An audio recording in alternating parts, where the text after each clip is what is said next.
Tonight, a desperate search for survivors coming to an end. Emergency teams suspending rescue operations and turning to recovery efforts at this apartment building in Dnipro. 3 days after it was leveled by what British military intelligence says was a Russian missile large enough to sink an aircraft carrier. The death toll, 45 killed, including 6 children. And according to the UN, more than 1,000 people now homeless in the depths of winter. President Zelensky calling for a war crime tribunal. He says all Russian murderers, everyone who gives and executes orders on missile terror against our people, must face legal sentences.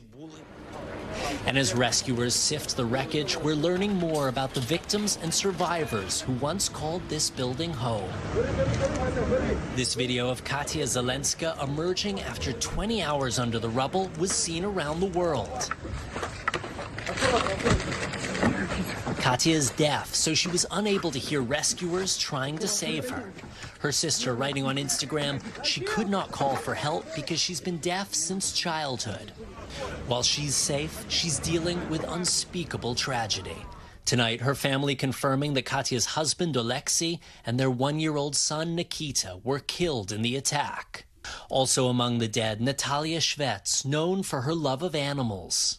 She was always a very nice person who posted a lot about the cats, and I just knew her as someone who saved lots and lots of cats in Dnipro. Mia Willard, a 24-year-old Ukrainian American, has been in Kyiv throughout the war, completing her degree at the University of Central Florida online. How do you keep going when people you know are killed every few days? I focus on what I can do personally to help Ukraine win this war, because I think most of us have either friends or distant acquaintances who die nearly every day. This is the inside of what used to be a school, high school.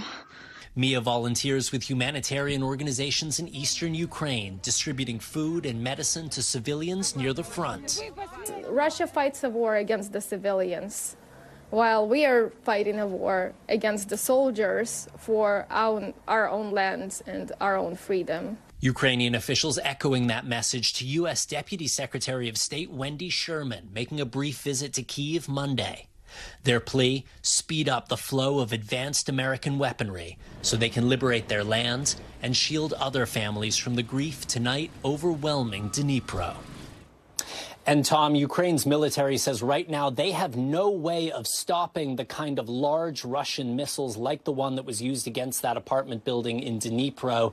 Ukrainian forces are due to begin training in the U.S. as early as this week on American Patriot missile defense systems, but it could be months before those Patriot batteries are actually deployed to defend Ukrainian cities.